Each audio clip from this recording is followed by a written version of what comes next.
There it is. What's good, everybody? Welcome back. We're doing the Friday Night Live tonight, man. Welcome to Fourth and Nine Victory. I'm your boy Fight on Kristen.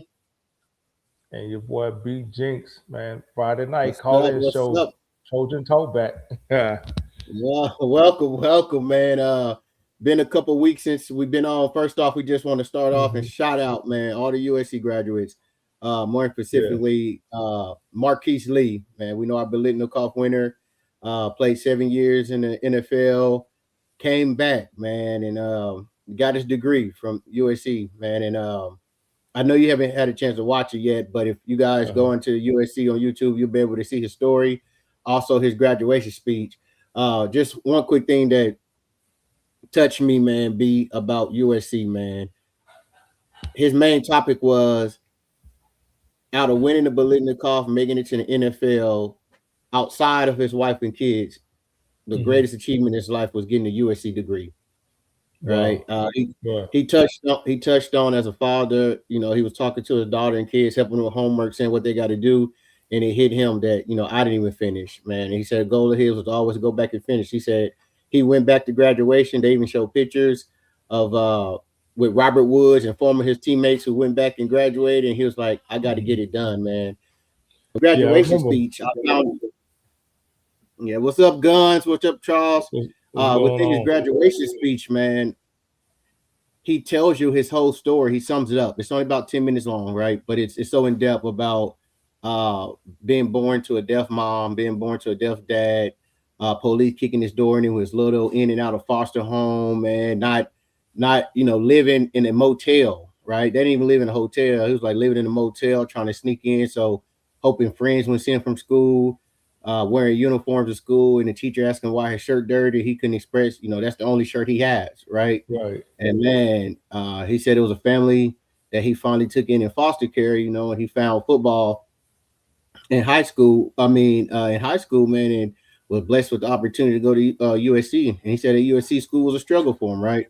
He said when he left USC for the NFL, he had a 1.8 GPA. He came back to get his degree. They were telling him, you pretty much going to have at least two A's and a B just to be able to graduate, on time and be on. And he ended up with all A's, man. So big shout outs to him. But again, he said his greatest achievement in life outside his wife and his kids was getting that USC degree, man. And that's what it's about when you come to USC. It's not just football and sports. It's about the opportunities and the doors that it opened up and things you can do with that degree, man. So y'all make sure y'all go check out Marquise Lee's story, man. It's on YouTube on the USC channels. One video is like 10 minutes. It shows his journey and what he's doing now as far as his struggles with academics and all the things he did to get it in place now to get this degree, and how he was giving back to Lane and Lemon and everyone else, and what he's doing his sociology degree to give back to the younger. And then he also did a speech at graduation, man, that tells his whole story, sums it up in 10 minutes, man. It was hmm powerful. Yeah, yeah. I remember at one point, Shout out and Guns, Light the Torch. You yeah, guys make sure you check yeah, out Guns. Guns. yeah. I remember at one Go ahead, point, B. seeing Robert Woods go back and get his degree. You have to remember, once these kids leave early for the NFL, you know, that degree is an afterthought because you're so entrenched with, going on to the next level, perfecting your craft, traveling.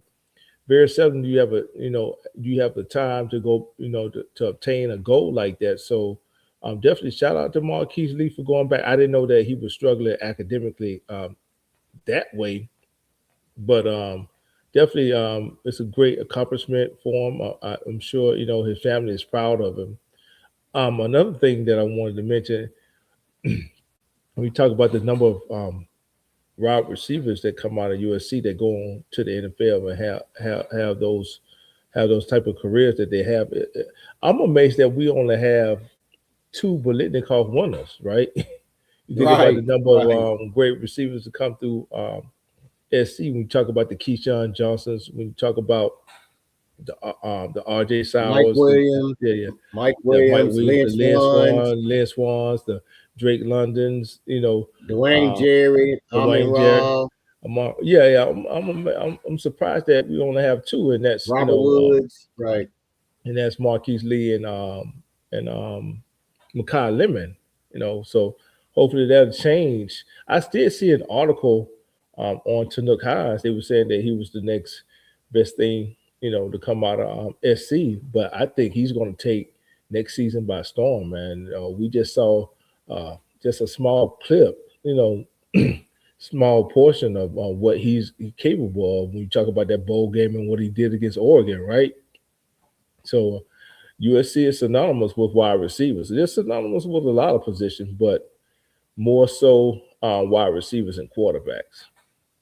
I guess we don't count Jordan Addison, right? Since he got the Biletnikoff at Pittsburgh the year before. Can we claim Jordan Addison? I, He didn't get it in the USC yeah, uniform. yeah, he So didn't I get guess in the we USC can. uniform, man, and that Yeah. was strictly, a 1 year business deal. A lot of other people count him. I don't count him. He got that at Pitt, so I don't want to take any, credit away from Pittsburgh. He did come to USC and do his thing, but it's very limited. I wish he could have played, more years at USC, but that's the way things turned out. I'm glad that he does rep USC whenever you see him on NFL pregame or whenever they announce it. He does say USC, so that's a good thing.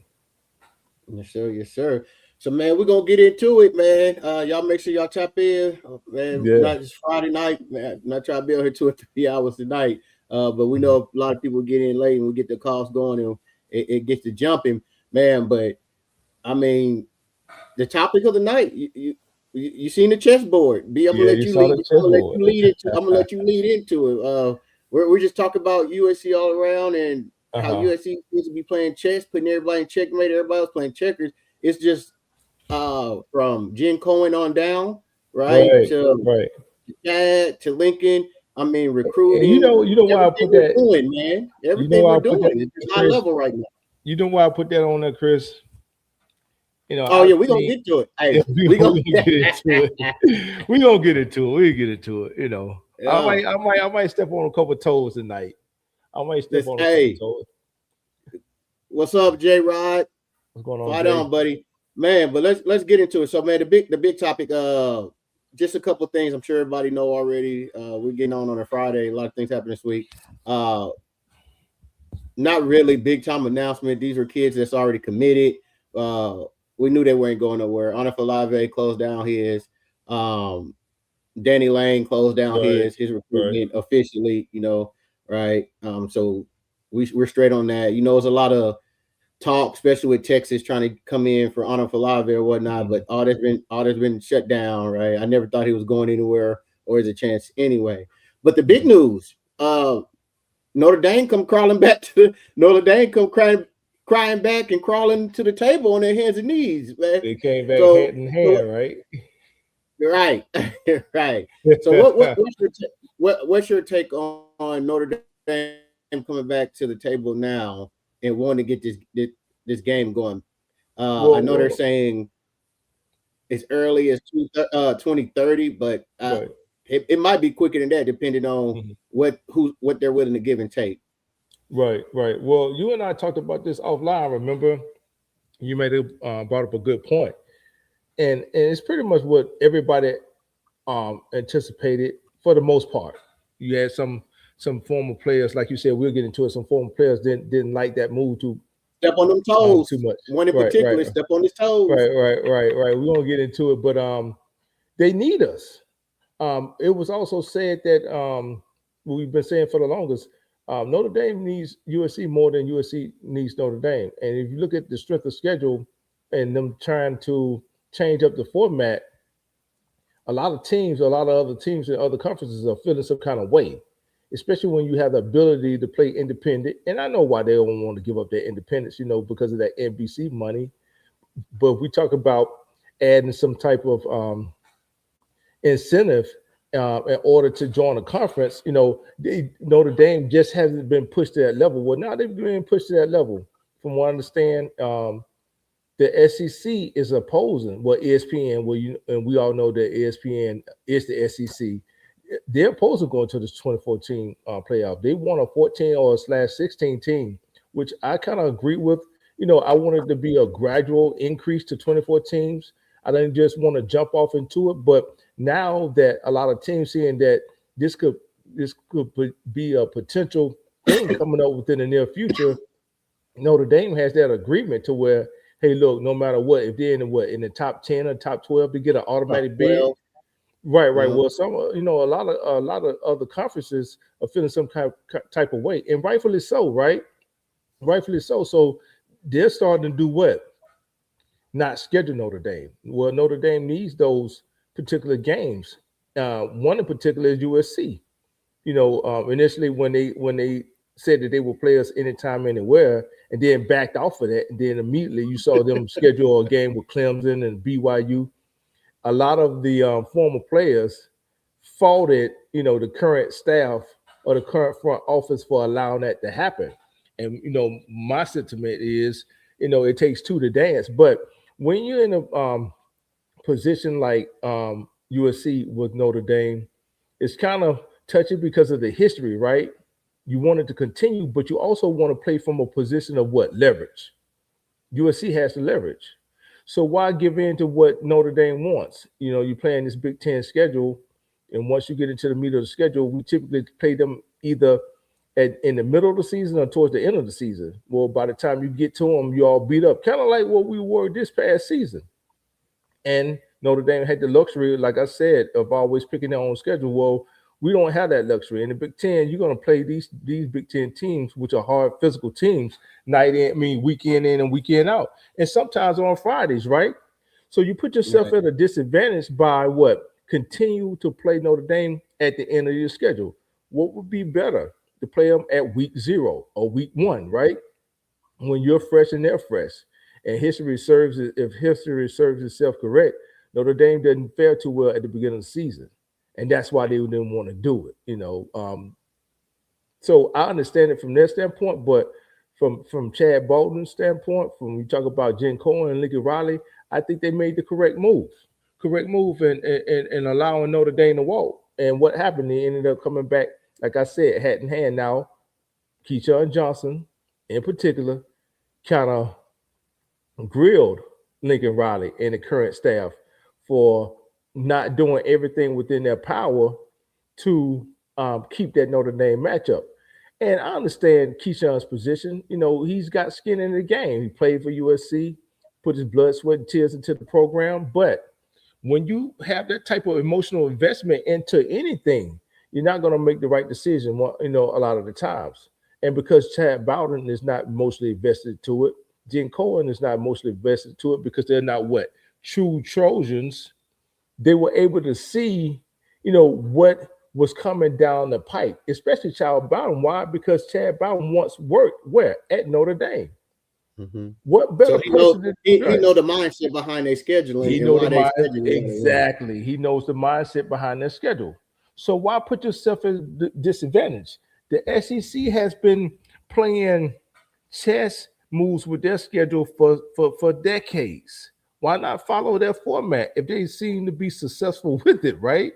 It makes more sense. So to me, I would say that the current staff made the right move by allowing Notre Dame to walk. And now look, they have to come back and abide with our rules. And if not, hey, look, we're fine. We're sitting pretty. Yeah, and a couple of things as far as the playoff concerned. Let me start off by saying I don't like the 2014 playoff idea. Hmm. I would like Hmm. to keep it at 12. But my predicament is that it's the opposite of what you said, right? What's that? The SEC wants it at 16. The Big Ten Okay. is what was pushing to Oh, 24. okay. I got you. That's why ESPN is saying we only want 4 to 16 because that's what SEC and Greg Sankey wants. And Okay, I so got I would you. I got rather I would rather I would rather go to 24 than 16 because no longer do I want to build Neil to the SEC and Greg Sankey. You you. don't Right. have the power no more. I don't care ESPN if you do got the rights. You don't have the best conference. You can't dictate this stuff, right? And Right. and and though I would like to keep it at 12, if they're going to change it, I'd rather the Big Ten agenda commissioner agenda get pushed than the SEC. Don't Hmm. bow down to the SEC no more and get them what they want. We don't care ESPN. Of course, ESPN gonna come back and say, "Oh, we want 14, 16 because that's what Greg Sankey and the SEC has been pushing. And Right. that's what the dilemma in Big Ten and other conferences like, nah, if we're going to expand, we're going to 24, and Uh-huh. then we'll get on board. So that ESPN not slick with that. As far as the Notre Dame, I mean, a lot of people have issues that we like you said, that the Notre Dame game stopped, right? Hmm. But if you look, and I'm in a dilemma, right? We don't need Notre Dame. No. I do want Notre Dame at least one more time because I need my lick back, right? Right. Right. Hey, Right. you can't go on me in a dice game and take my money, then try to leave. You gotta give me a chance with my money back. Get back down Right. here. Right. You know Right. what I'm Right. saying? Get back Right. down here. Uh, you know what I'm saying? It is so we don't need Notre Dame. Shout out to Jay. Personally, I want Notre Dame at least one more time because I want a chance Uh-huh. to get that shillelagh. I Right. don't want to end it on a loss. But if we look at the landscape of college football and what's going on, right? Like you said, Uh-huh. Notre Dame is being blackballed, right? Right. A lot of teams, because they have that automatic bid, if they're in the top 12, they get in. A lot of teams are like, so why would we play you, right? You get an Right. automatic bid. If you beat us and we got to say, Rick, we take a loss, you're going to get in over us. So they're blackballing them. So what is Notre Dame doing? They come crawling back to the table for USC. Right. And a lot of people, like you said, was going off on Gene and Chad, but Mhm. they're playing chess because Right. if you guys don't want to, if you guys don't want to meet us at the table and play us early, then we're not gonna play you at all. Right. And while everybody blamed them and got on Lincoln Riley and got on Bowden and USC, guess what? It worked because now Notre Dame is coming back crawling to try to get this done, and USC is in a power position Oh, because absolutely. yeah, they're in an even more power position because you guys need us to strengthen your schedule. You can't get games, right? Right. Because Right. even though Notre Dame is supposed to automatically get in if they're in the top 12, we can see just like last year, they can be in the top 12 all they want all year, but then when that playoff bracket comes and they start doing strength of schedules and all that, hey, you end up at 13, 14, you ain't getting the playoffs. You know what I'm Right. saying? And Right. so they come back, they come out. So to me, to me, I like how USC handled it, right? Like Absolutely. my grandma used to always say, you'll understand later, by and by, right? With meaning you might not understand it right now, but let some time go by, you're gonna look back and say, aha, Yeah. aha, Yeah. You that's pissed at me right now, but later on you're gonna thank me. yeah, yeah. Right. And so if you look back at it now, because we didn't just give in to all Notre Dame and what they wanted to do, and we came back, okay, well, y'all want to let the game go, we'll let it go. And now they Right. coming back and we're in a power position. I'm gonna be honest. If to me, if I'm USC, the price just went up. You And what see. I mean by the price just went up, Uh-huh. now that I know you need me even more, Mm. my demands is going to be the yesterday's price is not today's price. So yeah, you're Right. gonna play us when we want to play. Hey, I might throw in. We need to do a 60-40 gate, like in boxing. We get It's gonna be a 60%. heavy tax for it, right? Yeah, You're gonna tax them real heavy, we right? get 60%. You get 40%. You gonna play us when you gonna play us when we want to play. If not, Right. then Right. we won't play because we don't need you. Our Big Ten schedule is enough to get us in the playoff. You Right. you need us on the schedule. Yeah. Yeah. Um, and so here's the thing: it's amazing that across the country, so many people bash USC and try to blame USC for Hmm. letting the game go. But now these same people are saying USC don't play Notre Dame. Everybody else is blackballing them. Don't play Notre Dame. Make them join the conference. So what is it? You wanted us to play them. You got on us for letting Hmm. it go. Now you want to ridicule us because talks are coming back in to add them to the schedule because now everybody else in the country want to blackball them. Well, I agree with you 100%. Now's the time for USC to come back to the table, but now we holding all the cards, right? If you're a spades player, now you got the high joker, right? Right. So you let them come on back to Big the joker. table. Yeah, yeah, you got the big joker. And shout out to USC Jay, shout out to Like the Torch, shout out to Half Breed, man. Appreciate you guys stopping by. But now you know you hold the big joker. So like you said, we play from a position of strategy always. And again, I truly believe that had we had a former Trojan great making these decisions, they would have never canceled the game, and we wouldn't be in the position that we are right now to make Notre Dame, acquiesce to our circumstances, right? To what we want. I think because we got someone that, like I said before, wasn't emotionally tied to the program, they were able to see through it, especially somebody that was from where? That had worked at Notre Dame, that knew, what their intentions were. all of the the details that go into making their decisions when they're scheduling. They knew it, so that was another chess move by Chad Bowden to say, "Hey, look, we know how thirsty they are. We know how entitled they are to making their own schedule. Let's let them walk. Our fans might be upset initially, but they'll thank us in the end." And what happened? Because of what was coming down the road with everybody pretty much stalling them out, like you said, Chris, they need us. They need us to strengthen that schedule. Everybody's stalling them out right now and not putting them on the schedule. So now we're in a position to where, hey, look, you play us at the beginning of the season, or you don't play us at all. It's going to Right. be under our terms.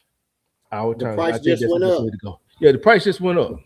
Yep. Yesterday's price is not today's price. When we was trying to Yeah, get this done before season, the price now is totally different because you're more in a desire state that right, that you need it bad. You need us. right. Like I said, USC and personally, we don't need them. Do I want them? I only want them for selfish reasons. I I would just make don't them want to end sweat. it on a loss. I would I make just them don't want to sweat. end it on a loss. Just give me. I just don't I want would. to. I can't. I got too many Notre Dame fans that's I friends, and get it's that, like Chris, but you can't be personal with it. I would make them I sweat. know. I just I want would one make them more. sweat. I just want one more chance. Let me get that Shillelagh bag. I don't want Right, to. right, right. Hey, it reminds me of my when I got to the age to where I could beat my dad in basketball and running. He stopped Mhm. playing me, and so Right. for the rest It's of my funny you life, said every that time we because I did that with my son, man. When he got to the point where he was about to beat me, I stopped playing him. I quit in the middle yeah, of the game. I and quit. hey, so for the rest of life, my dad tell me all the time, "You ain't never beat me." I said, "Man, that's because when I got to the age of size I could beat you, stop racing me. You stop playing me in basketball. Yeah, did you ever beat Right, me? No. Okay, so you right, in your life you can't never say you beat me. I'm like, right, you know what I'm saying? So I don't like it to end like that. right, right. So what else we got on the agenda today? What else is happening? Um, I had an exchange with someone in the comment section. I want to say it was on USC Jay's channel, and I know a lot of people say that Lane Kiffin was done wrong at USC when he got let go on the tarmac, right? But guess lo and behold, who's back in the news today? Who's the hot topic today? Kiffin. For some reason, that guy can't get out of his own way. Instead of just sitting up, get down there. You got a premier job. Would you agree that LSU is one of the premier jobs in Yeah, college most football, definitely. right? So you got a premier job. Instead of you just sitting up and coaching your team, um, continue to fill up the cupboard down there. Recruiting is no longer an issue for you. But like Lane Kiffin always does, he does something to do what? Put his foot in his mouth, right? So for those that don't know, Lane Kiffin made some controversial comments about being at Ole Miss when he was down there with regards to recruiting and race. My question to Kiffin will be this: well, the kids that you recruited there before you made this statement, well, before you decided to take that job at LSU, um, did you tell them that before they signed the dotted line to come play down there in Oxford? I'm pretty sure you didn't. I'm most certainly sure that you did not tell them that. So now all of a sudden you're at LSU and you feel some kind of way that they didn't allow you to coach in the playoffs. Now you want to come out and you want to put out a tell all article or a comment, knowing that at some point, even though you try to delete it, it's still out there. And I think I kind of saw Ed Ogeron kind of try to save face for him. My advice to Ed Ogeron: don't get in it with that Kiffin stuff, man. Just leave it alone. Especially if you plan on coming back to college football. Now, if you don't plan on coming back to college football, then have at it. But I would not try to save Lane Kiffin, man. Let him continue to crash and burn. He'll mess it up. Trust me. Lane Kiffin is going to mess it up down there in Baton Rouge, like he always does. For some reason, he just can't get out of his own way. That's I, my rant I, on him. I mean, there's some things that he said about Ole Miss and his struggles with recruiting. That's all factual and it's Okay. facts, Okay. and things that Ole Miss and the environment around her are not willing to change, right? And Mhm. do specifically getting away from uh, the rebel stuff and all that. Right. We know what Right. all goes with that. So I mean, it's been like that for years. So I can't Mhm. imagine. When I was in high school, I had got a letter to come to Ole Miss for a camp and all that, Okay. and I remember being excited. And my dad's like, "You're not going down there. Hmm. Like, even if they wanted to give you a scholarship to go play, you're not going to Ole Miss."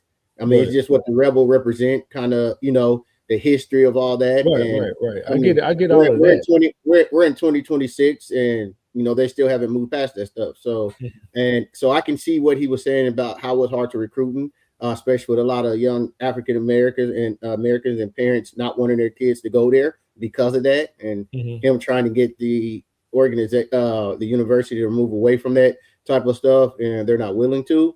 So, I mean, I get that point.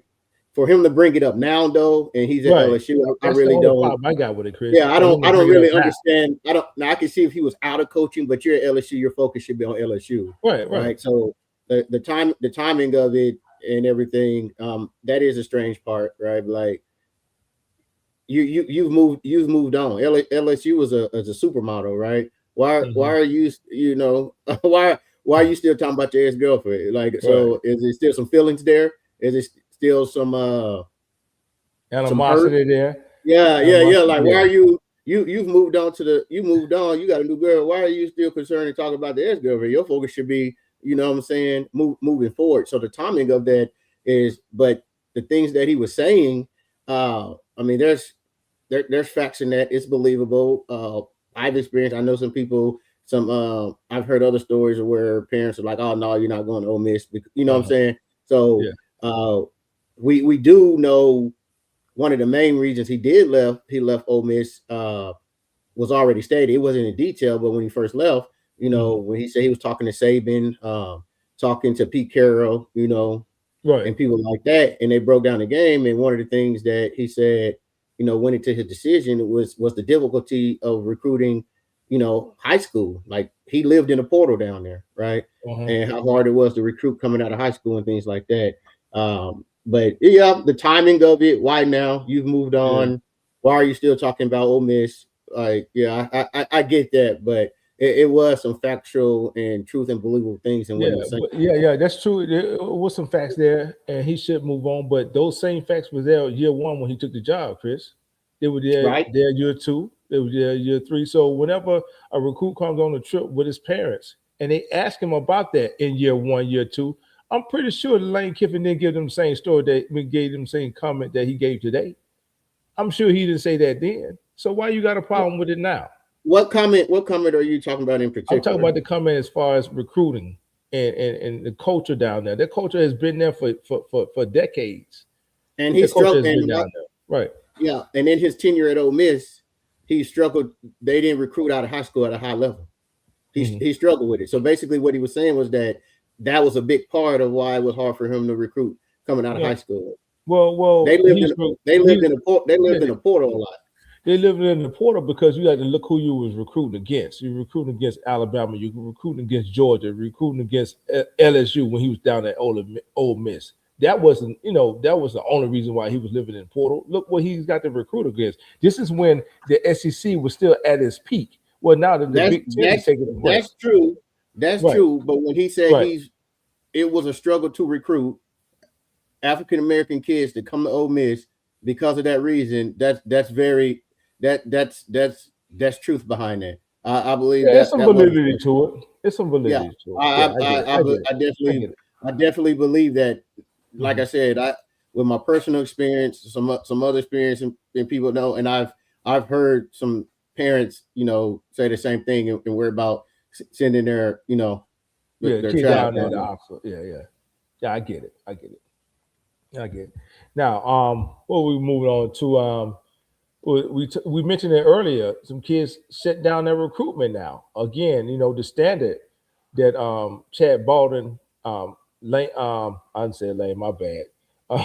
Lincoln Riley and Jen Cohen is setting down, man. The standard that they putting forth. Hey, look, Chad Baldwin is telling these kids, hey, look, go ahead and take your visits now. But once you commit, it's pretty much a done deal. We don't want to have to um, look around and 2 weeks later you've gone on a visit and now we got to come back to the table. No, once we agree to that, that's pretty much it. We're going to continue to follow up with you We're going to continue to treat you just like you're one of the current players. But you know, our standard is if you go on another visit, once you've committed to us, we're going to move on. And now here, look at it. And I want to say, I was watching Jay's channel earlier, and he said Kendall broke the story about the most recent commit. It was Danny Lane. Mm-hmm. Danny Lane shut down his recruitment also. So it looks like the standards are working. We thought that, you know, post, a lot of our coaches leaving last season, that We there would didn't be we this didn't huge we thing. didn't think that. Well, I'm talking about in general, right? Right. I'm talking about the overall, right?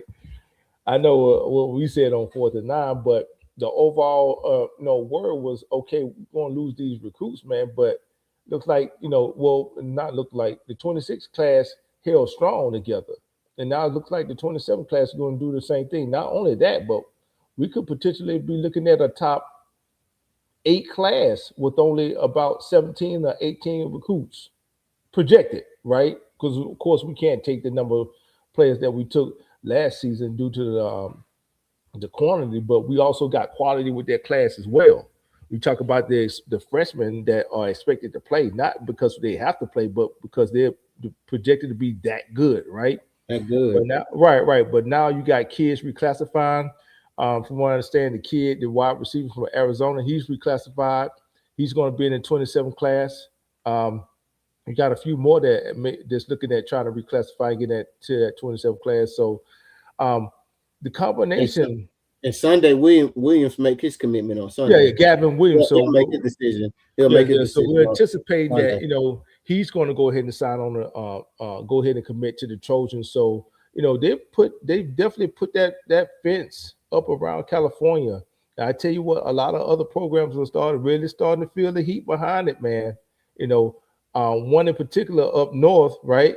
They're starting to really feel that heat. They can't come into the backyard anymore and pitch kids on 100 different uniforms. You That's tell not you tell working anymore. you telling me that and jumping and the coach jumping in his pool with his shirt off ain't gonna work?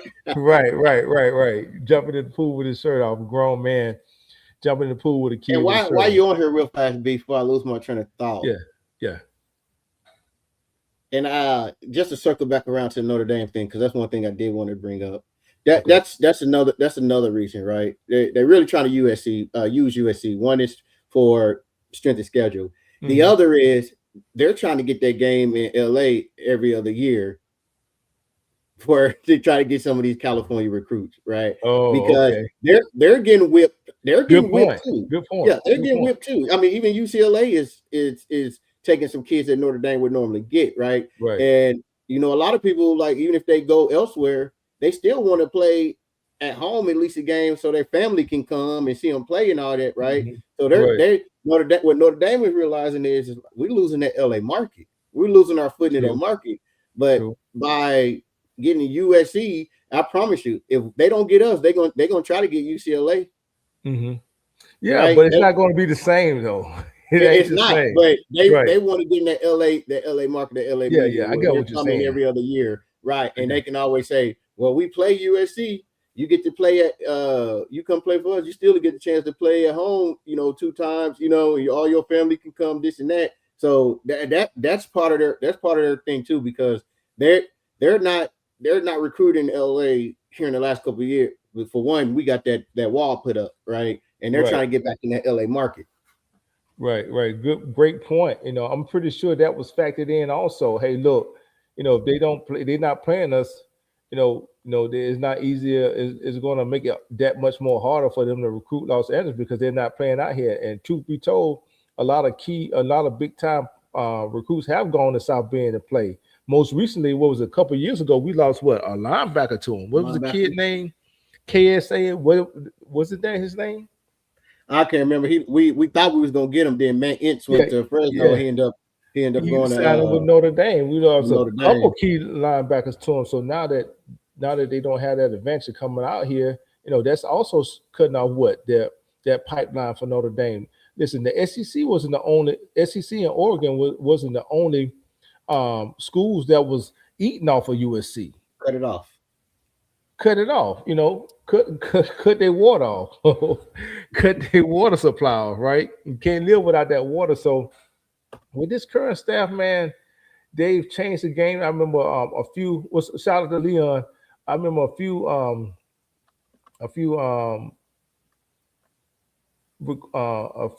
videos back we had done. I said that it almost seemed like this is unreal. The amount of um, recruits that they're pulling in. The California recruits is pretty much they can point to a state on the map, and the top recruit is in that state. They can go get them, right? We haven't seen this much structure um, with the program in a long time, man. You talk about structure, you talk about leadership, you talk about standard. We haven't seen this in a long time. And like I said, a few shows back, I said it's almost like it's coming full circle. So it's unreal the amount of people that are pouring into the program, the recruits that are coming in, the recruits are sticking together. The guys on the team are gelling. We're getting in the coaching staff. We're getting in experienced coaches. You know, And um, and Gary what Bowden's Patterson doing joined. and what Bowden's doing with the collective and the Right, NIL. right. Well, he's a younger talent, man. He's a younger talent with a vision. And sometimes you need to shake things up like that in order to get the older people to buy in, or people just in general to buy in. They needed something fresh, something new, something that's out of the ordinary. And he's not only sold the vision to the donors, he sold the vision to the parents, which is most important, because without the players, you can have all the donors that you want, but if you can't get them to buy in, the players and the parents to buy in, then you just collecting a bunch of money for not. But the talent that they've been able to garner, especially the California talent, where they focus more so on recruiting the state of California, not just Southern California, but California in itself. And I want to say it's more so like a 80-20. They're recruiting 80% Cali talent, and then the rest of they're going out and they're cherry picking for other states. When you talk about a Luke Wafel that's from New Jersey, when you talk about uh, Jamie on Woodfield, I believe that's the kid from Texas. Floyd Bucard from Miami, or from the state of Florida. You talk about Thanos, that's from Louisiana. They're all over the map with it. You talk about Jonas Williams. He's from what? From Illinois. So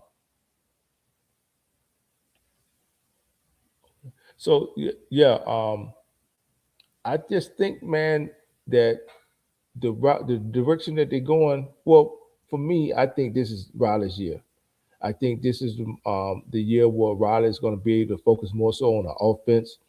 I think that we're going to see a different Riley, carefree, not having to worry about the defense because of who he got, who's entrusted to run the defense, and he just can strictly focus on the offense. And he's also, what's most importantly, is that he's got somebody that he can learn from and that he can draw from.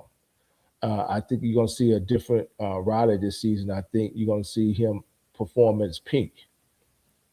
I think you're going to see Riley performing at his peak. I'm going to drop the link here in a second. You guys come up and give your thoughts on it. But I think the direction that this program is headed, you're going to definitely see a different Lincoln Riley, and you might even see a championship within the next year or two. Man, I totally feel like we're headed in the right direction, man. Yeah, Cohen and Bowden, I can't think of not one decision that they made that hasn't worked out or hasn't made sense that I have been against, right? I mean, right, you even talked about the standard is standard, right? right, When we lost Xavier Griffin, right, because he took that visit, and we let him go because it's a 5-star. Everybody's like, "Oh, you can't do that. Let him take his visit." Come on. yeah, Last year we had a class of 35. This year 17. Out of all that, it's only 2 people that we've lost because of that rule. One was the wide receiver that out of Texas. He was like a right, 3-star. We started recruiting, then everybody else started offering him. He left, and Xavier Griffin. But outside of that, man, we was able to keep everybody. You know what right, I'm saying? right, right, So it that's why I say you'll understand it better by and by. Let it right. play out and see how, like, they are 3 steps ahead. Oh yeah, most definitely, Everything they've most been doing definitely. is 3 steps ahead. Leon, what's good, brother? Hey, what's going on, fellas? How y'all doing? Doing all right. Doing What's up, my good. guy? Nah, just on my way to dinner, man. My girls didn't want to ride with me, so I said, man, let me tune in. Definitely, man. We're glad to have you, man. Glad to have you. Yeah, that was. Oh, go ahead, Leon. I was just gonna say that was Cohen Brown who took that trip and we let him go. That 3-star wide receiver. You're right. Yep. Definitely. So what's your take, Leon? I know we talked for a little bit either yesterday or the day before. What's your take as far as how you feel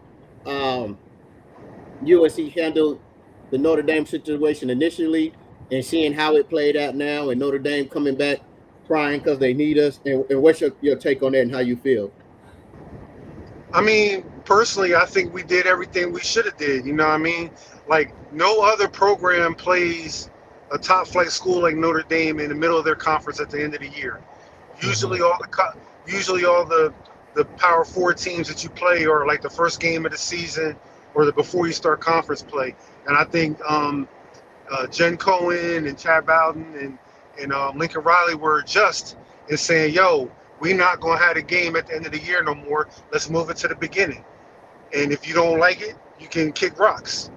And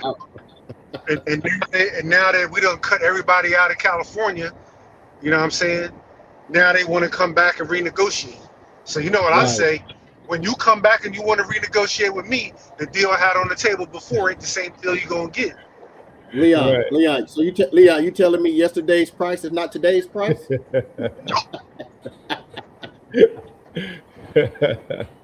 And as a matter of fact, if we play this on NBC, who you got a contract with, I think we need a 50-50 split of that dough. Hey, Leon. I told B 60-40. It need to be 60-40 us. Yeah. 60-40 us. And we playing it at the beginning of the year. Look, and we playing it at the beginning of the year. And you gonna give us so many tickets for seats to sell to our I'm like, because now you telling me, you come back to me and we see you being blackballed by everybody else, right? Around the country. Nobody else wants to play. They're sick of your mess. Everybody's tired of this. You get to play Air Force, Navy, Syracuse, your first 7 games. Then want to play Akron. Don't forget Akron. They play Akron too. Yeah. Air Force, and then you want to play USC game 8. You know what I'm saying? When they coming out Oregon, Ohio State, Penn State, Wisconsin. You know what I'm saying? Yeah, no. So they're playing basketball, and you need us even more now. And even your willingness to come to us and say, "Hey, let's renegotiate. Let's talk about this." Right? Lets me know, oh, you in a dire state. Yeah, the price just went up. The price went up. Yesterday's price is not today's price. Chris said the price of the brick done went up. In a drought, it'll go right through the roof. It'll go right through the roof. But Leon, touching back on that. Go ahead. It's the laws of economics, basic economics, right? Supply and demand. Right, supply and demand. But Leon, touching back on what you just said, and I mentioned it earlier, you had some former players and alumni that felt some kind of way, and rightfully so. They should feel some kind of way. They got, especially the ones who got skin in the game. And one in particular, I mentioned Keyshawn Johnson. The way he went off on Riley, I thought it was unwarranted. Not only did he go off on Riley, he went off on the front office. But again, like I mentioned to Chris, you talk about a guy in Chad Bowden who was within the program of Notre Dame, who was knowledgeable of their inner workings. How much do you think that kind of played into their decision of letting Notre Dame walk when they did the way they did? I mean, well, first off, I mean, I understand the old guard and some of the players, or a lot of the players who want to play Notre Dame. You know what I mean? They're used to kicking their teeth in, you know what I'm saying? And it's part of the USA identity. But I do understand that times have changed, and you have to roll with the times. Especially, kind of off topic, but the same thing with the uniforms. A lot of the older people, a lot of the players don't want the uniforms to change. But at some point, in your 50-year, 100-year history of your program, some of the things have to change. And I think, like you said, Chad Bowden coming in, having the understanding of how Notre Dame thinks and how they work, and seeing all things from the USC perspective, he's like, yo, there's some unfair things going on here, and we need to rectify this. And so they made it. They made. And Lee, I want to ask you a question because I know you're going to dinner before you get off, and we're gonna bring you in. Welcome, Uncle Boone. We're gonna bring you in. I want to get one more question to Leon because he not gonna be on forever. But I wanted to get his take on this. Leon, just to go back to what Brian was saying, what you just saying, as far as the older players and things not wanting, being upset about the Notre Dame thing and how it was going off. To me, I don't think, like you said, times are changing. We're not in the same conference. We're in the Big Ten, right? Right. When they were playing, they had the luxury of being the dominant team in the Pac-10, and it wasn't as competitive as what USC is playing in the Big Ten right now.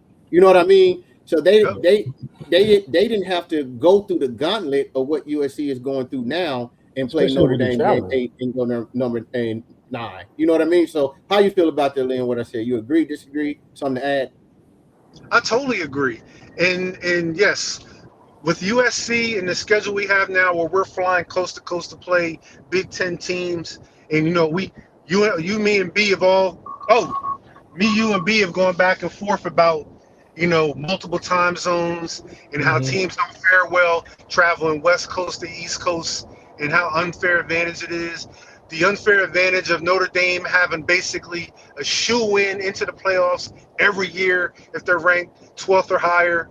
So yes, things have changed, and we gotta rectify that, bro. Definitely. Straight up. Uncle Boone, what's up, my guy? Welcome. What's going on, fam? What's going on, guys? What's going Boom. on? Good to hear from you, man. I'm pretty sure you're up to speed. Notre Dame is coming back to the table. They're needing us, right? Begging on hands and knees. They need us for their schedule. How you feel about the whole situation? Yeah, I was one of the fans that never wanted the game to go away, regardless of how the scheduling was. But then you look at the perspective of multiple time zones, as Leon said, traveling back and forth and all that, and then having to have a regular schedule playing Ohio State, Michigan, or Penn State, and then all of a sudden you got to go all the way to Indiana. That is very tough. You know what I mean? Right. It's tough on the bodies. It's tough. It's tough on your clock and all that stuff. So that's understandable. You get that because you're at the end of the day, they're thinking about what's best for the team. Mhm. And if what's best for the team is, having to cut that out, then at the end of the day, I got to respect it. So, but I asked Marvin Powell III last week on USCJ show about Keyshawn Johnson's comments. Mhm. And Marvin Powell, he expounded on basically how he interpreted what Keyshawn said. And I understood where he was coming from because it was a level of frustration from alumni that played there, from a guy like Lincoln Riley that comes all the way to USC. They feel that he doesn't understand the culture, doesn't understand what USC is really about. And because that Notre Dame game was such a big piece of USC tradition, whether good, bad, or indifferent, right? So I understood how Marvin Powell was conveying what Keyshawn was saying. So I understood that part. I got a clearer picture. So I got what he was saying because there was a lot of passion from Marvin Powell III on how he was conveying what Keyshawn was saying. So I kind of understood it a little bit better at that point. But I'm glad. It just goes to show with Notre Dame now that with them having their secondary plan, with having, scheduling Clemson and BYU, having that secondary plan in place while we didn't have one, at the end of the day, it shows us how much they actually do need us on their schedule. You know what I Right. mean? And I remember that show, you being on that show, and I made a comment in their comment, Uncle Boone, that with all due respect, it takes two to dance, Oh, right? for sure. So while Keyshawn and other alumni, and like I said, rightfully so, they got skin in the game. You have to be strategic when you're scheduling matchups like that. Like my partner Chris said, they're no longer in the Pac-12 anymore, or the Pac-10 or the Pac-8, or whichever one you're used to seeing them playing Notre Dame, which means that they don't have the luxury of playing 90% of their games on the West Coast anymore. They're having to travel. Yep. And when I looked at their schedule from 95, 96 in Keyshawn's senior year, he went east of the Mississippi one time. And that was to play Notre Dame. Yeah. Other than that, he played in the confines of the West Coast. So you have to And factor in all of that. And I think we're missing a big part too, because yes, it's the travel and all that, Right. but USC is playing in a much more competitive League conference right now. Yeah. right? Yep. When you're in the Pac-12, you had a luxury of being the top dog, running through everybody. If you lose to Notre Dame, okay, that's one loss, right?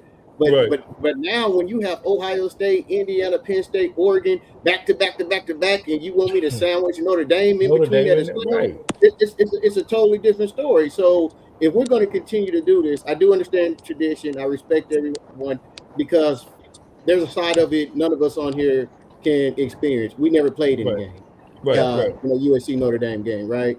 So we do feel that. But if you're looking at the business aspect and the strategic aspect, it's like I don't want to. There's something in sociology called the principle of least interest, right?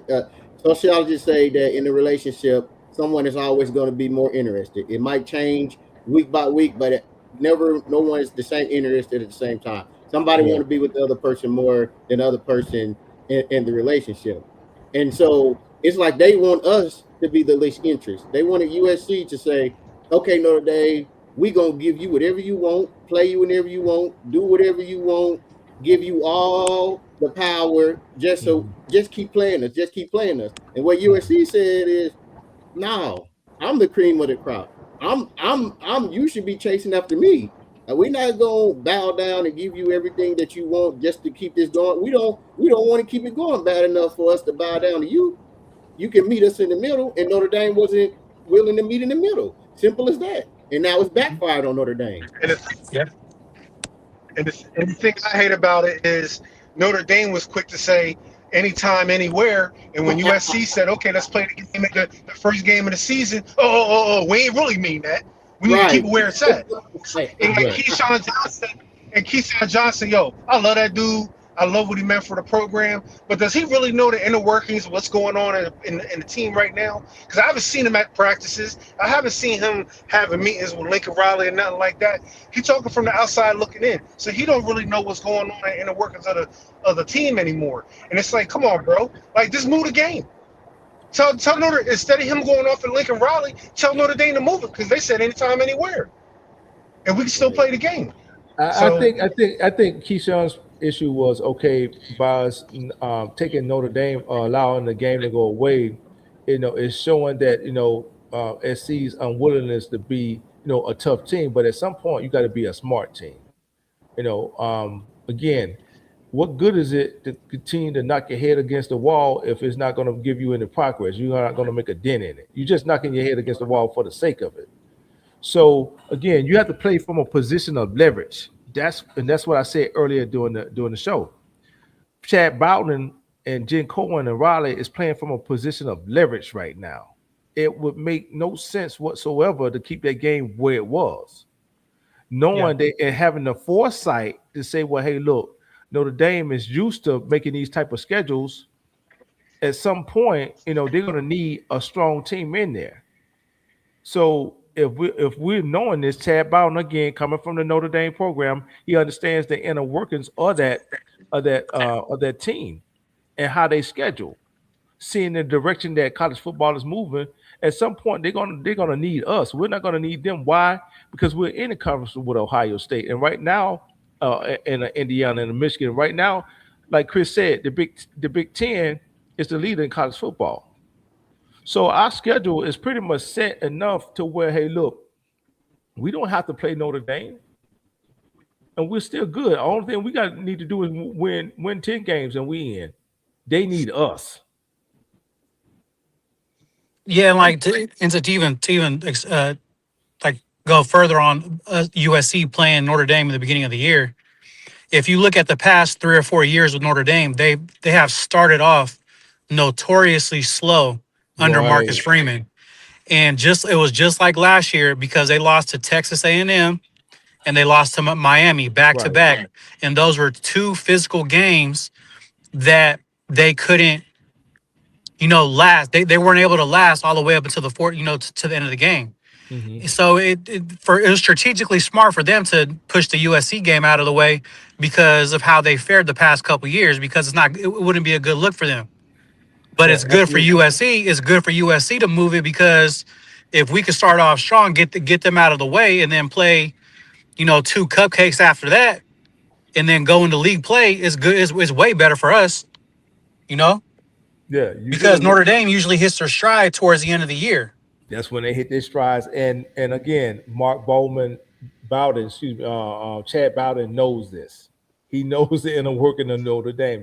Yep, That's why I said he was willing to let them walk without hesitation. yep. He was willing to let them walk. So, Leon, did you have anything else you want to add to it? I know you got to get ready to go. Leave in a second, right? So so check this out, right? I'm gonna show you. Did you have some Leon before I go? Yeah, I was asking Leon.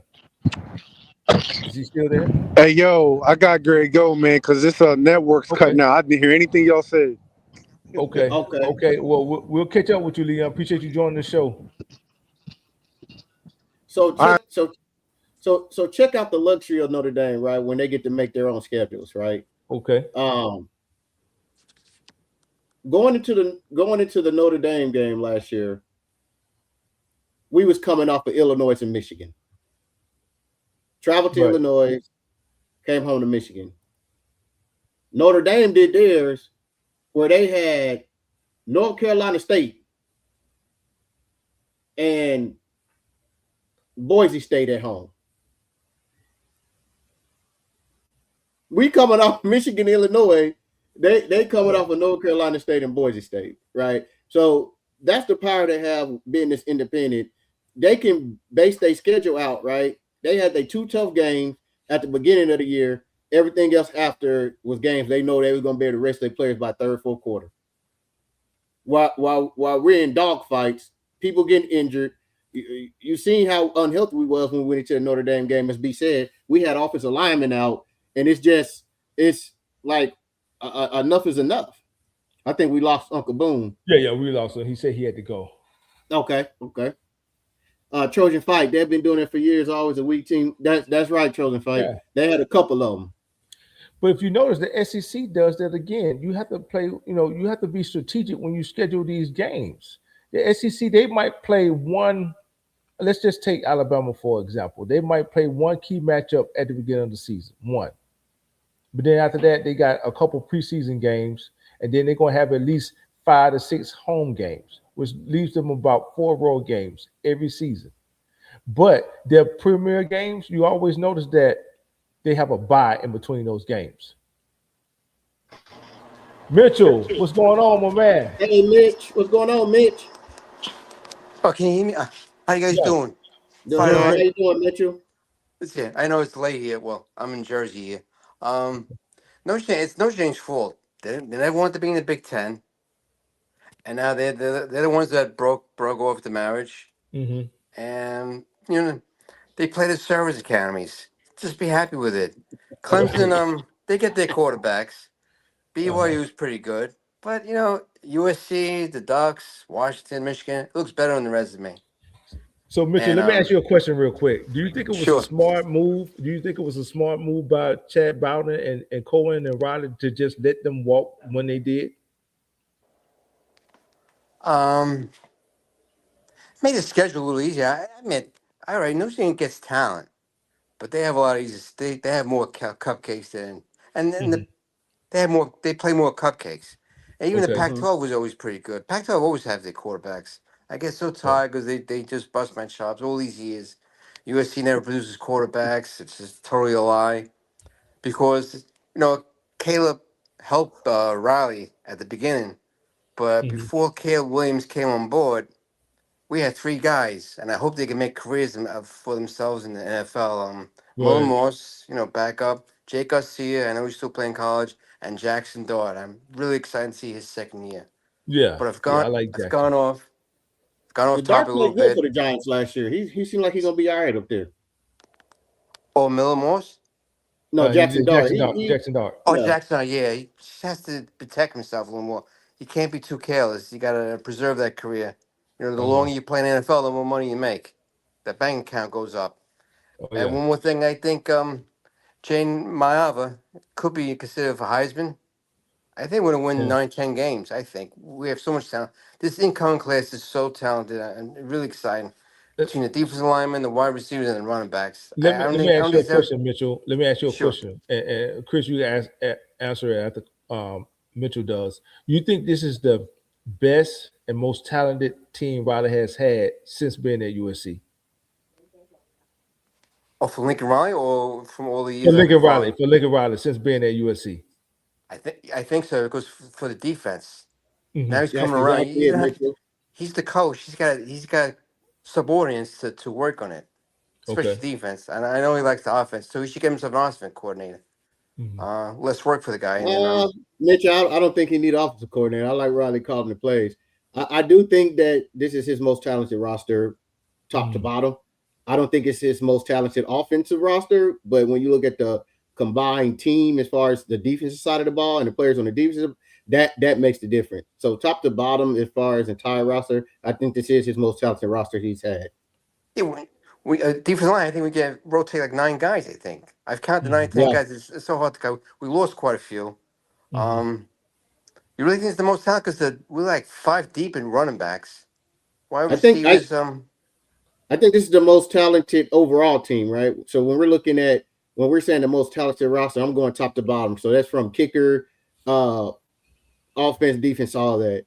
That offensive team he had his first year was the most talented offensive team with Caleb, Jordan Addison, Travis Dye, and all them, uh, Brandon Rice, Right. Taj Washington. You know that offense I believe is more talented offense we have now, but the defense wasn't, right? So yeah, when I'm looking at the entire team, top to bottom, to me, his roster right now is the most talented overall roster he's had since he's been here. yeah. I guess Lincoln missed Drake London and Bruce McCoy and Kyle Ford. Kyle Ford played a couple of years towards the end. Anyway, He played 1 year with Cal Ford. Cal Ford came back his senior year. Cal Ford was on the team 2 years ago. He caught the game-winning touchdown in the bowl game against Texas A&M. Yeah. yeah, him and Rice got cut by the Raiders, but yeah, Yeah, I seen that it's earlier this week. yeah. All right. Nice talking to you guys. I'll chat on the chat room and I'll talk to you guys later. I appreciate Good you luck with your Hey, show. thanks, joining us. Mitch, man. You be All right, thanks, careful. Mitch. Fight on. All Cardinal right, fight Fun on. Bowl, weekend. hit that Fight hit on. that link, man. We want to hear what you got to. Hit that link. We want to hear your opinion on this Notre Oh Dame no, USC Chris, thing. I gotta push back a little bit with that most I think the only thing that we're missing from off of this roster that gave um Riley an advantage his first year was Caleb and maybe the addition of Addison. Everything else, I think right now, um Lincoln Riley has a better roster top to bottom, with the exception of those two players. Addison Offensively, and I, offensively, Addison I, and Caleb. I don't. I You have to take that to the account. Mhm. You have to take every position into account. And that first year offensively to me, that offense and those with Taj Washington, uh, Jordan Addison, Travis Dye, what was the other? We had a two-headed monster as well. You Jones, talk about Austin Jones. Austin Jones, right. The But you got to that remember, offense. Travis that got hurt though. Remember, halfway through the season.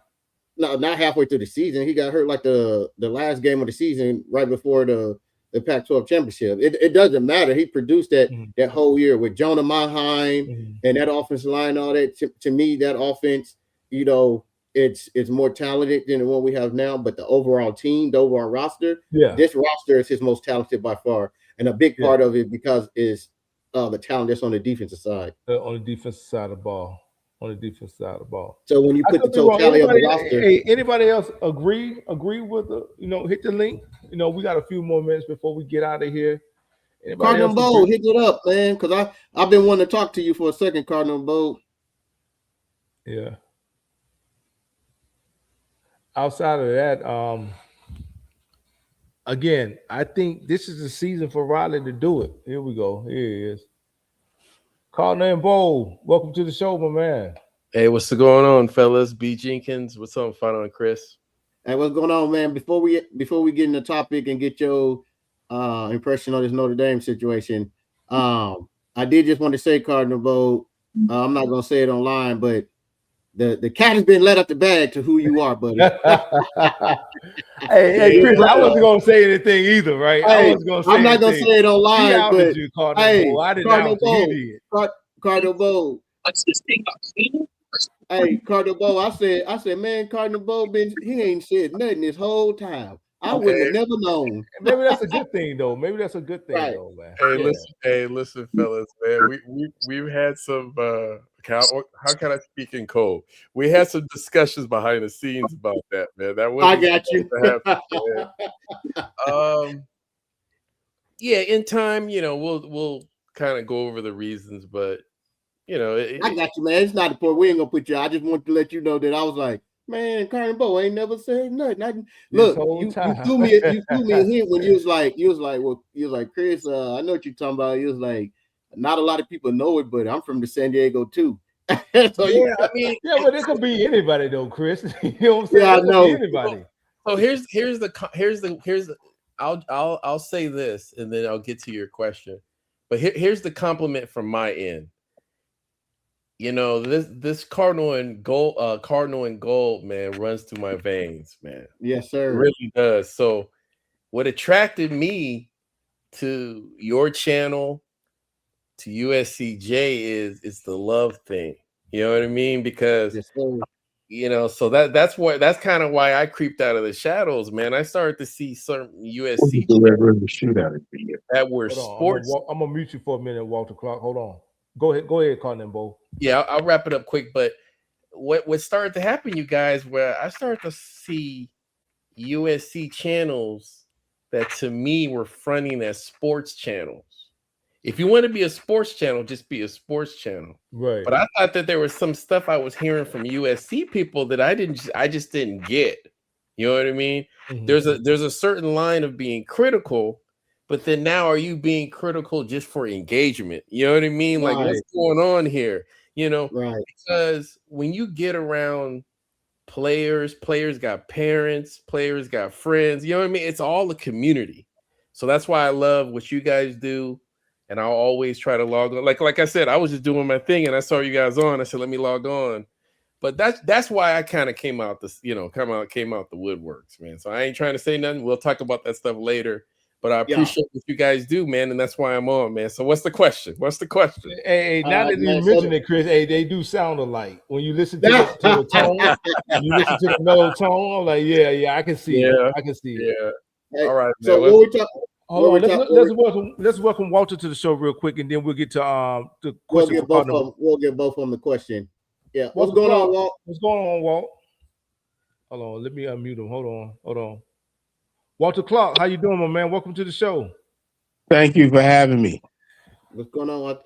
Hey, so we'll Cardinal Bold answer first, Walter. Then you can answer. What we're talking about today is, first off, how do you feel about USC getting rid of the Notre? I ain't gonna say USC got rid of, but the inability of USC and Notre Dame to get that first deal done early in the year to keep it going. And do you think it was the right move and strategic move now that we see the aftermath of it, that Notre Dame has come crying back to the table because they need us? When it was first going down, I was pro USC. And I was pro USC from the standpoint of we have our own intrinsic value. You know what I mean? We're standalone. I respect Notre Dame. I respect the rivalry, but you always have to do best for what our goals are. And even in life, Chris, change is tough. You know what I Right. mean? Even in Yeah. personal life, change is tough, man. Like, whether if you have to move different states, man, you might hate that, but it might be for the best.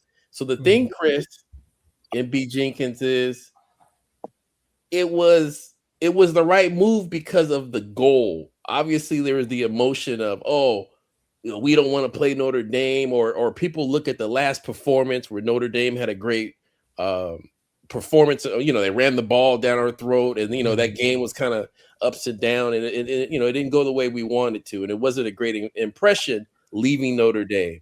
And then we then there's that space where we don't renew that game. But I always we always got to look 1 year, 3 year, 5 years down the line. Right. Mm-hmm. Always got to look at the future.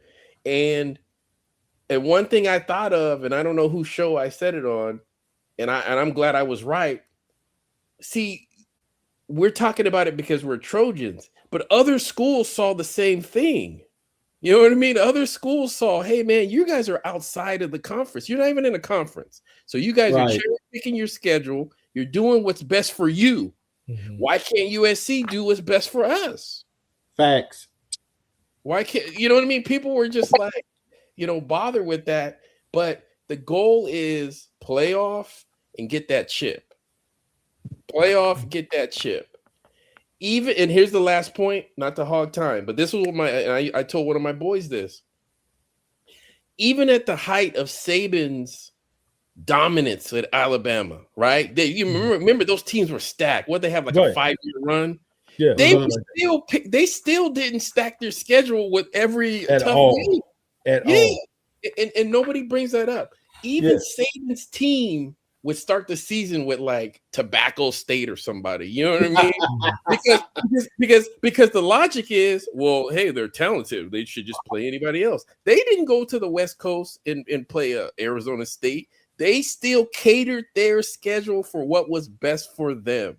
Yeah, it gave them an advantage. Walter Clark, would you agree with Cotton and Bowl, or do you have a different take on as far as Chad Bowden in the front office allowing Notre Dame to walk, seeing this, seeing the move 3 steps ahead down the line? Would you agree with that? No, I agree with it. I don't think Chad Bowden was all that involved in it. I think it's more Riley and Jen Cohen. Okay. What also is I don't understand, where Keyshawn was coming from when he's shouting about, well, Riley doesn't understand what the rivalry is about. Didn't he come from Oklahoma? And what is their big rivalry? Texas every year, right? Was it Red River? Yes. Yeah, that's it. Yeah, so he understands what rivalries are. Okay. So I mean, let's not, and all this. Well, he came here. He's not a true Trojan. Was Pete Carroll a true Trojan when he came here? Not at all. No, Not at all. No. So I mean, let's not get carried away, folks, because you went to the school. Okay. Well, I understand, and I said that earlier in the broadcast, Walter Clark. I understand Keyshawn's emotion behind it. He's got the game. He played in a rivalry, but again, like we were saying, you have to be strategic when you making out these schedules. What good is it to continue to knock yourself into a wall and you're not even making a dent, while the other teams in the conference are saying like, well, okay, if that's what you're going to do, go ahead and do it. And like Cotton and Bowl was saying, Alabama never put themselves behind the 8 ball like that. Even with their stacked teams, they would never do that. Yep, never did it. Listen, I understand that.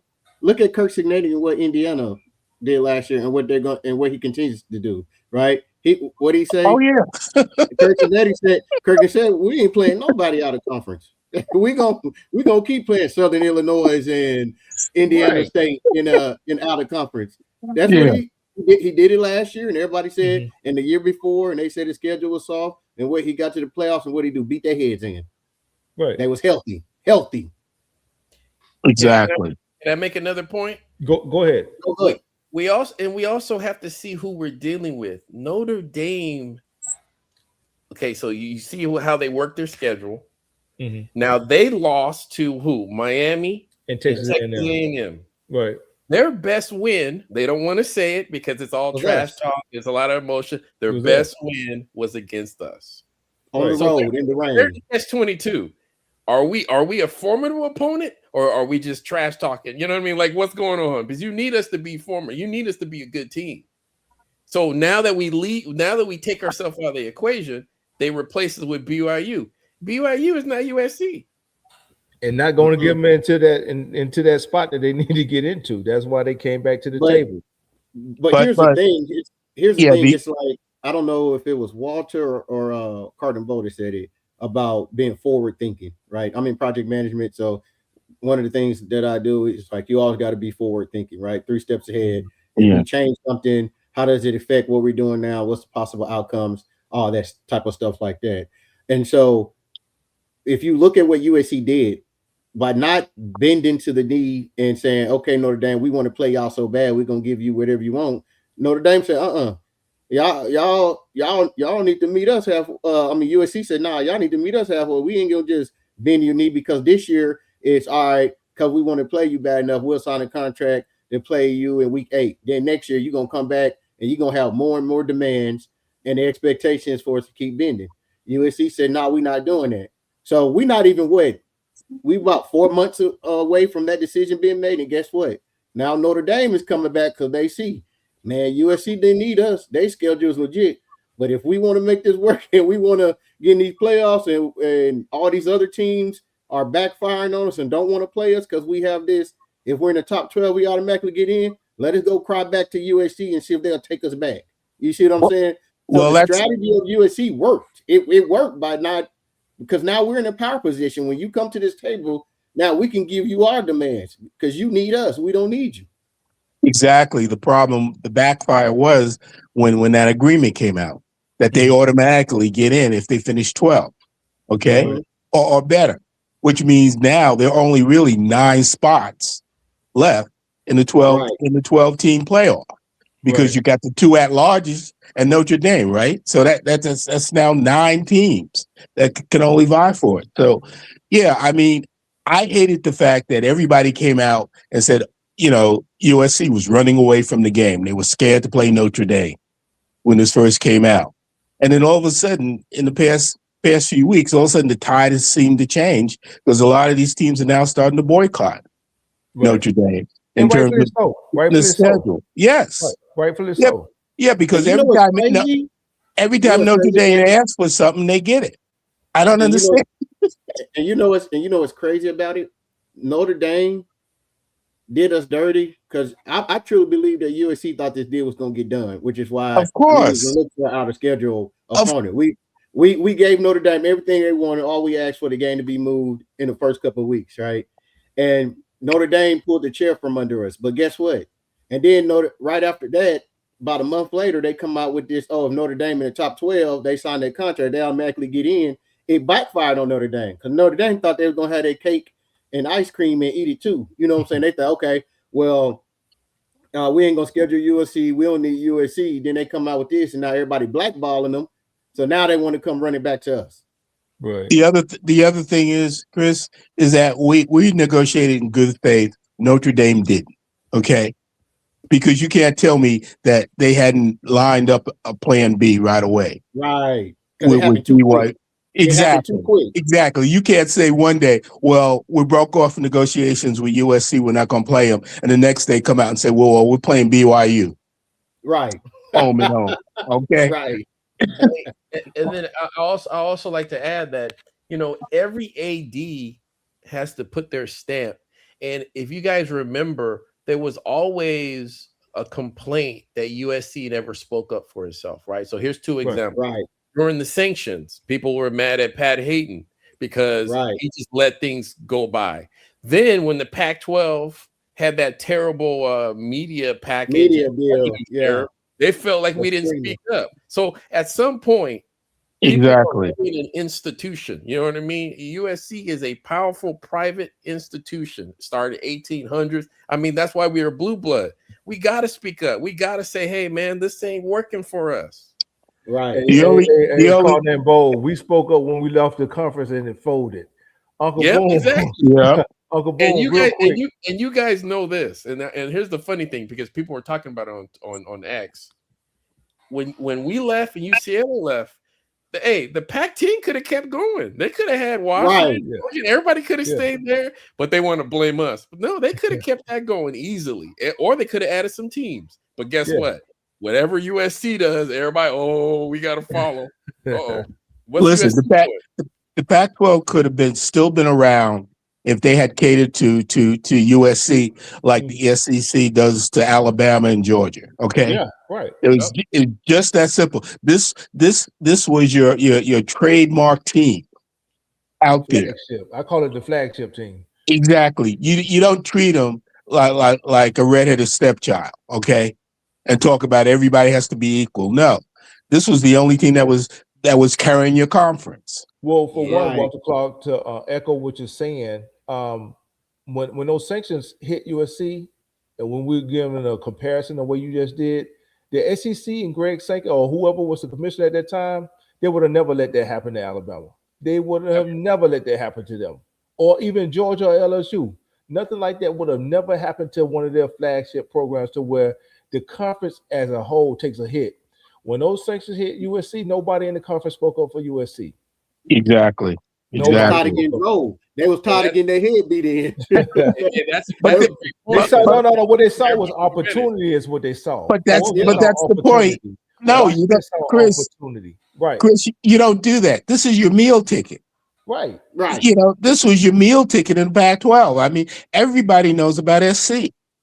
You know, everybody it's- wants to be here.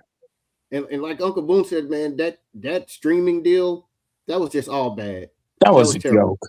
That was a joke, Like man. the media in the Pac-12, the biggest thing to me was the Pac-12's inability to get a media deal done. Right?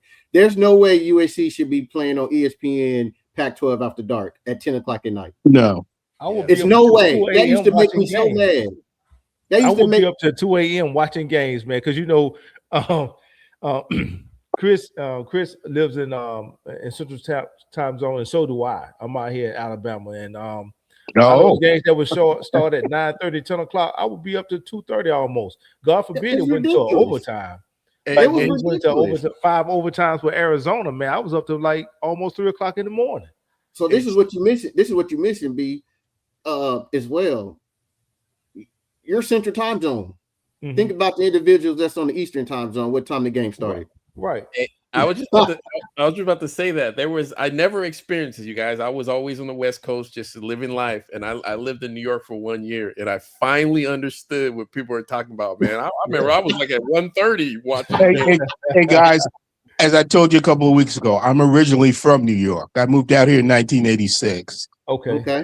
and I became an SC fan back in January 1st, 1963. At that Rose Bowl, I was 13 years old, going on 14 at the end of January. So I've been an SC fan since then, and I used to go crazy trying to follow the team.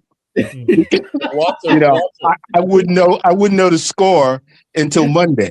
Hey, Walter, I think one of those Friday games I think it'd be like a 7:30 p.m. game on the West Coast. It started at 10:30, if I'm correct. Listen, man, I used to have to stay up.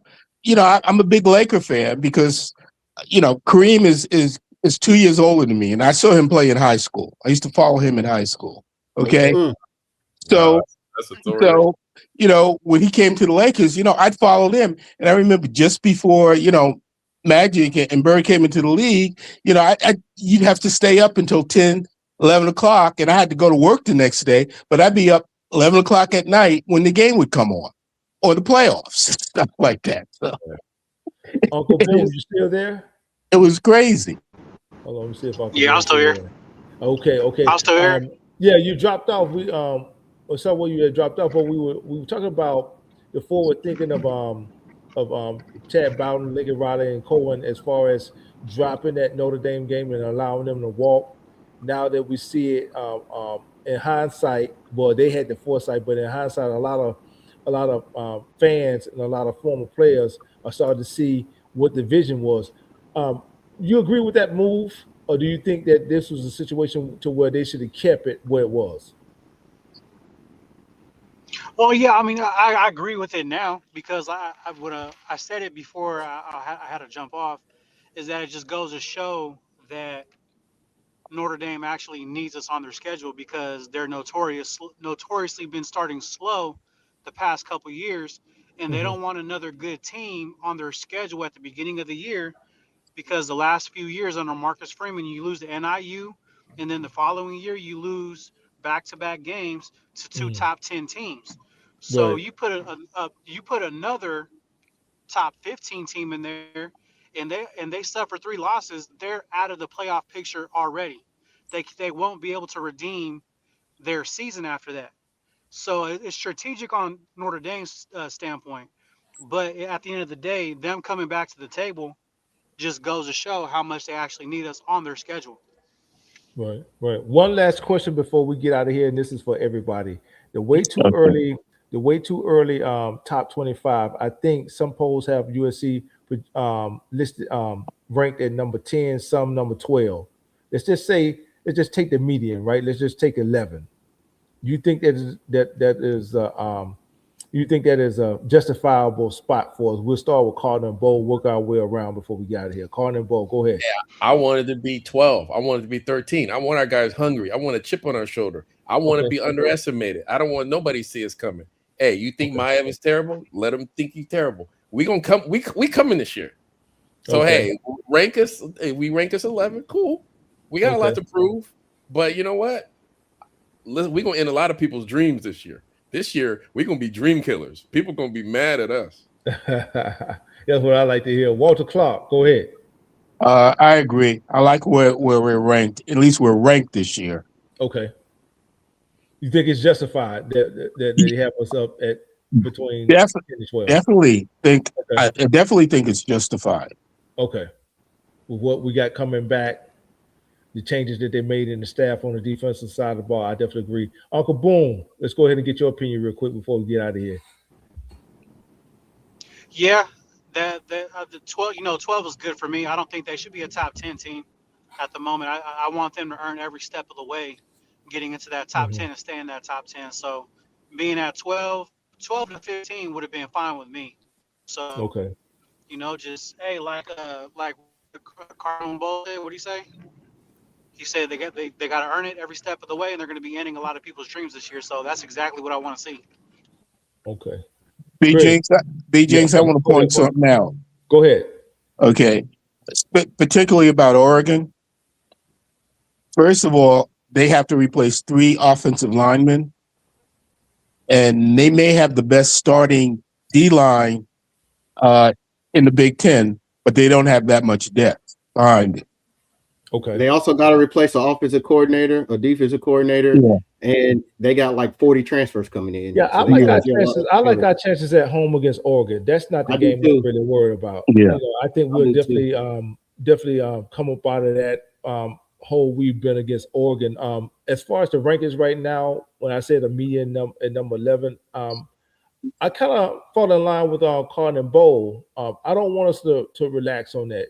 Sometimes the players have a tendency to look at these polls and start to take a playoff. I don't want them to take any plays off this season. I want them to play every game, every down like it's their last down. I think this is the year that Riley gets over the hump, but the players got to be 100% into it. They got to buy into it, which means that they can't re-enter that preseason hype. They got to come out willing to work every practice, and most of all, stay healthy, take care of the body. So I think we're positioned in the right spot, but in order to keep them hungry, I wouldn't mind if they had ranked us at number 15 and number 16. Me personally, that's just my opinion. Hey, B. Jenkins, quick point. Yeah. When you said the word justifiable, Lincoln does have to show we can win on the road. Yeah, most definitely. Yeah, so I think that's the big trigger with the ranking, and I can see that being justifiable. Lincoln has to show that he can win the big games. Yeah. So it just so happened that the big games have been on the road, Cardinal and Bowl. So I agree with you 100%. It just so happened that the big games happened to be on the road. But one thing I will say is this: another Las Vegas Bowl, another, what was the other bowl game we played? Alamo Bowl is not going to cut it for a lot of Trojan fans. That's just my opinion. They're just not going to get it this year. I think it's got to be playoffs, or it's going to be some serious talks about I say other alternative measures. Go ahead, Chris. Go ahead, Clark. Clark. Okay, but also we're also at the mercy of the committee too. Yeah, right. Yeah, it depends. It depends, right? You go, you go 9-3 and you lose to Oregon, Ohio State, Indiana. I don't think it's going to be. I don't think regardless of the season, Riley still will be back next year. But as far as for the rankings, I don't have an issue with the rankings, but I wouldn't even have an issue with the rankings if we wasn't ranked, and I'll tell you why. We have 3 of the top 7 teams on our schedule. We have 5 top 25 teams on the schedule. All you got to do is win, and you'll be in the playoffs. Simple as that.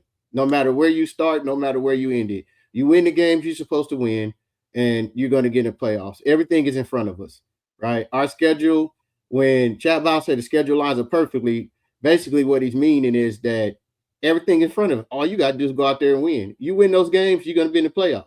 We have too many big-time, high-ranking games on our schedule that the opportunity is there, right? Take advantage of the opportunity. Win your games. Don't matter if you start out at 15, 11, 1, 25 unranked. With the schedule we got, if you go out there on the field and win, it's all going to take care of itself.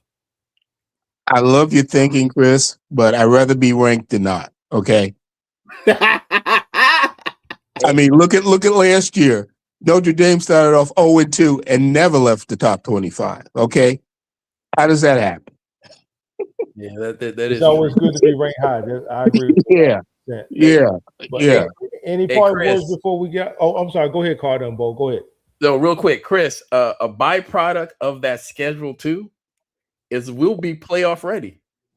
Right. If we can handle those teams, we can win the whole thing. Right. That's the beauty of it. We go through our schedule. We literally can win the whole thing because there's no, I mean, Ohio State, Oregon, Indiana, all those are top teams. So Right. anybody's beatable. We just got to get there. Oh, and the other thing, going into Happy Valley in a whiteout, that's going to get you ready for any playoff environment. yeah. I want Coach Lynn too. We can't lose to Coach Lynn. Hey, I want 300 yards rushing. We better. Yeah, people have been saying that's a trap game. I'm looking like, no. We can't lose to Coach Lynn. We can't. Hey, I want 300 rather yards play them rushing. during the daytime than to play at night at Happy Valley. I do not want to play there at night. Yeah, I do not want to play there at night. B, if we get into that Penn State game and I see him doing some exotic blitzes and loading the box, using people, I'm gonna be so mad. I'm gonna be pissed too. What's going to be funny? I'm willing to bet you he's going to do it too. Hey, all of a sudden, the corners are playing bump and run. Hey, I would be so mad. I'm like, where was this all the last year when we were begging for it? I'm gonna be so mad. Any pardon, Clark, I know you said you don't have any social media you want to post, but any words before you want to say before we get up out of here? No, I just enjoy listening to you guys. Enjoy coming on the show. We appreciate you. Appreciate you showing up. Carter and Bo. Are you guys gonna do a certain day, or I'll put the notifications on? But I don't want to try to miss any.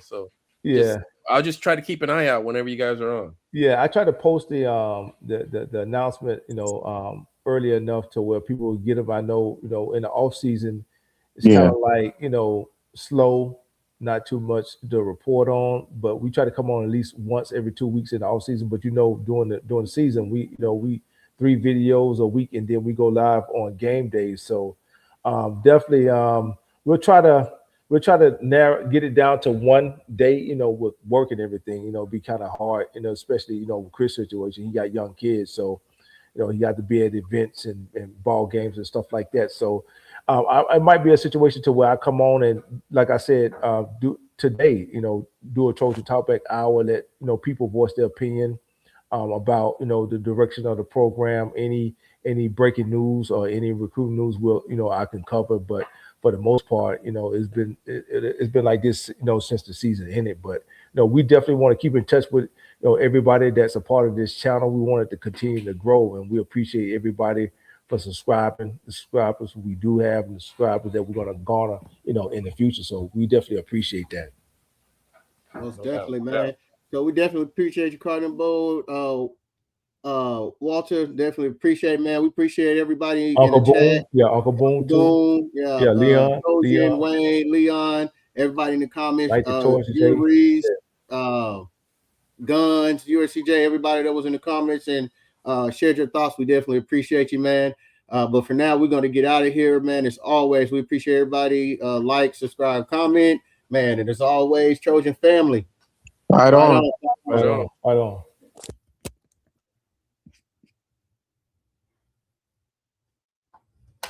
All right, man. I hear the kids holler.